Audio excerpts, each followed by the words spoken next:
So then, here's the drama. My metaphysics, let me be perfectly frank with you, are that there is the central self. You can call it God, you can call it anything you like. And it's all of us. It's playing all the parts of all beings whatsoever, everywhere and anywhere. And it's playing the game of hide and seek with itself. It gets lost, it gets involved in the farthest out adventures, but in the end, it always wakes up and comes back to itself. And when you're ready to wake up, you're going to wake up. And if you're not ready, you're going to stay pretending that you're just a little, poor little me.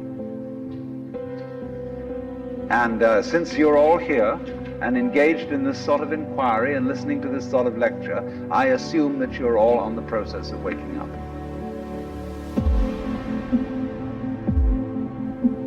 Or else you're teasing yourselves with some kind of flirtation with waking up, which you're not serious about. But I assume maybe you are, not serious but sincere, that you are ready to wake up. So then, when you're in the way of waking up and finding out who you really are, you meet a character called a guru.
The Hindus say this word, the teacher, the awakener.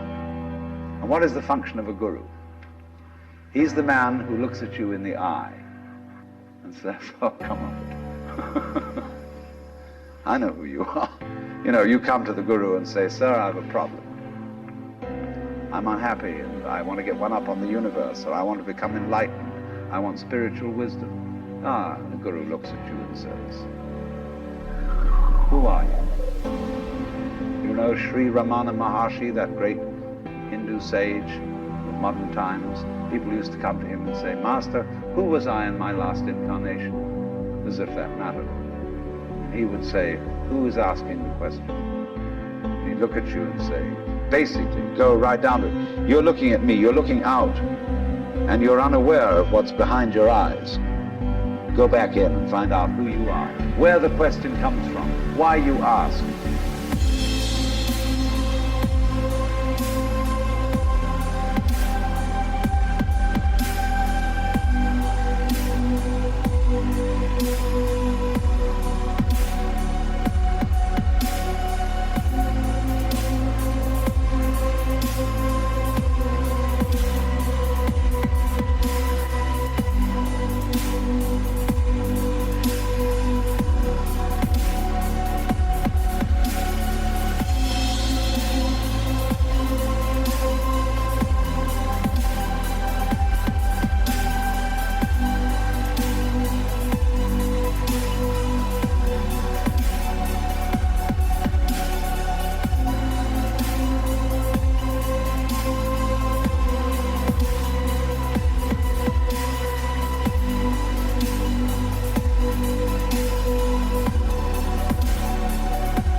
And if you've looked at a photograph of that man, I have a gorgeous photograph of him. And you look in those, I walk by it every time I go out of the front door. And I look at those eyes and the humor, lilting laugh that says, oh, come on.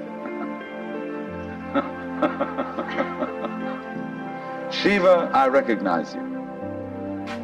When you come to my door and you say, I'm so-and-so, I say, ha ha, what a funny way God has come on today.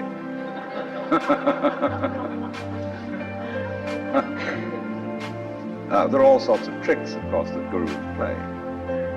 They say, well, we're going to put you through the mill. And the reason they do that is simply that you won't wake up until you feel you've paid a price for it.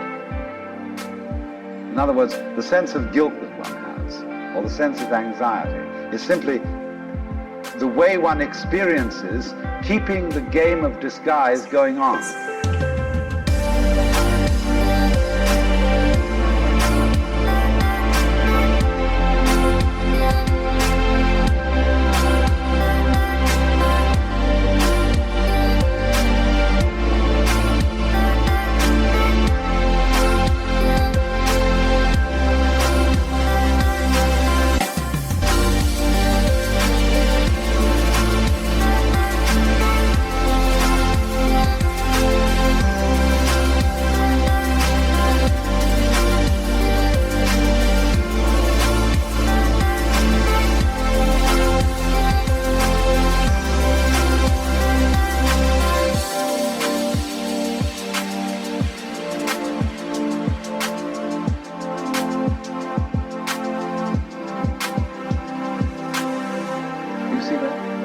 Supposing you say, I feel guilty.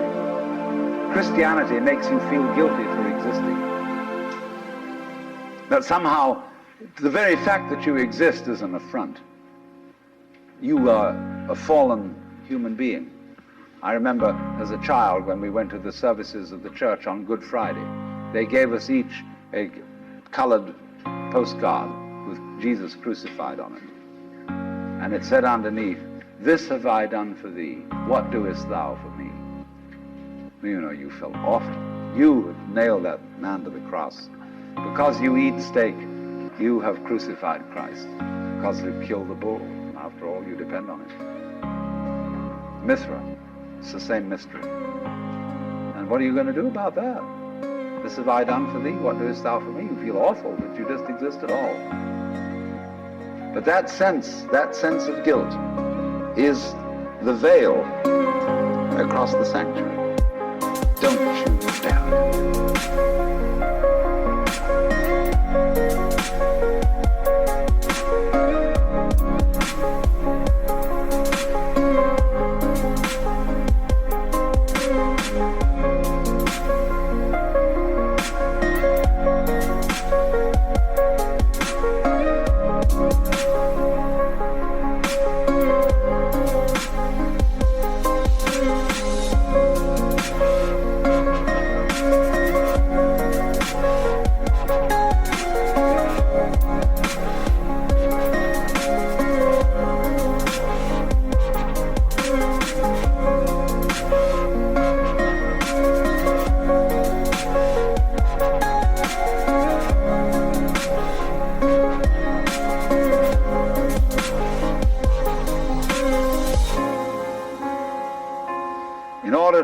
In all mysteries, when you're going to be initiated, there's somebody saying, don't you come in.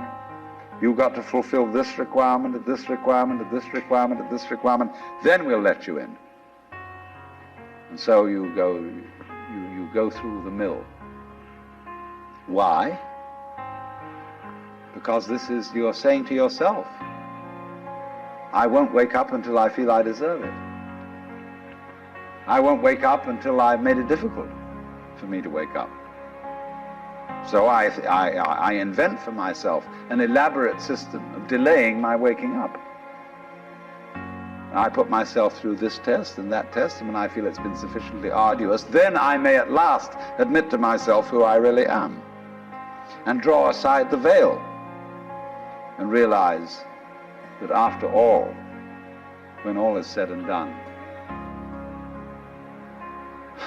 I am that I am, which is the name of God. And when it comes to it, that's really rather funny. They say in Zen, when you attain Satori, nothing is left to you at that moment but to have a good laugh.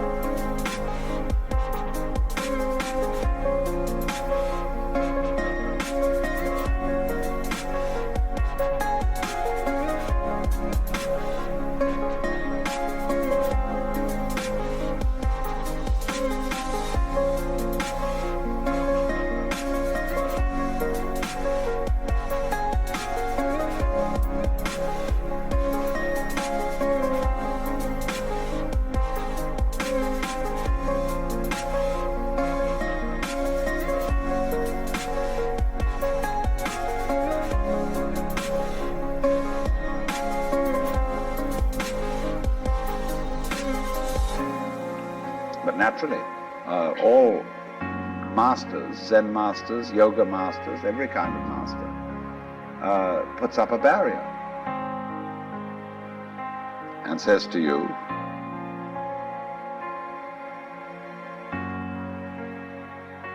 he simply plays your own game. You know, we say anybody who goes to a psychiatrist ought to have his head examined. Because you, when you go to a psychiatrist, you define yourself as somebody who ought to have his head examined. Same way, the Zen masters say anybody who studies Zen or comes to a Zen master ought to be given 30 blows with a stick. Because he was stupid enough to pose the question that he had a problem. But you're the problem. You put yourself in this situation. So it's a question fundamentally, do you define yourself as a victim of the world or as the world? You can define yourself. You see, if you identify you with what you call the voluntary system of the nerves and say only that's me, and that's really a rather limited amount of my total performance, what I do voluntarily, then you've defined yourself as the victim in the game.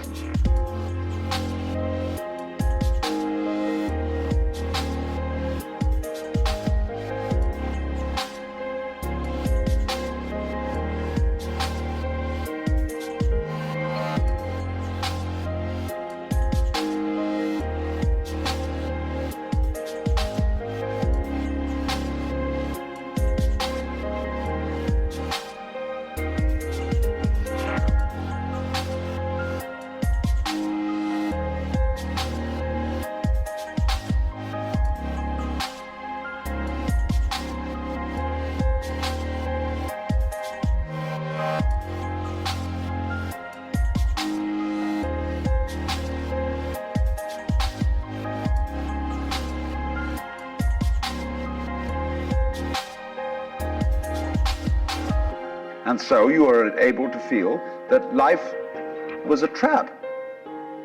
Something else, whether it was God or whether it was fate or whether it was the big mechanism, the system, imposed this on you. And you can say, poor little me, but you can equally well, and with just as much justification, define yourself not only as what you do voluntarily, but also what you do involuntarily. That's you too. Do you beat your heart or don't you? Or does it just happen to you?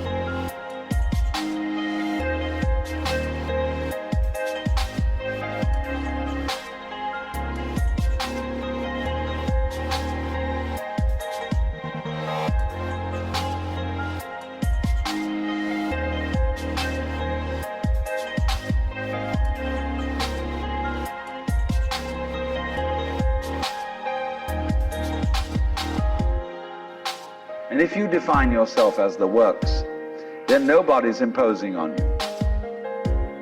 You're not a victim. You're doing it.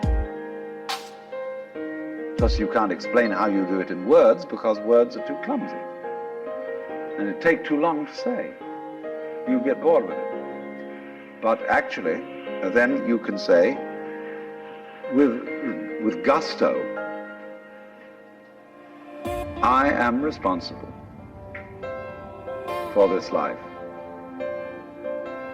Whether comedy or tragedy, I did it.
And it seems to me that that is a basis for behavior and going on, which is more fundamentally joyous and profitable and great than defining ourselves as miserable victims or sinners or what have you.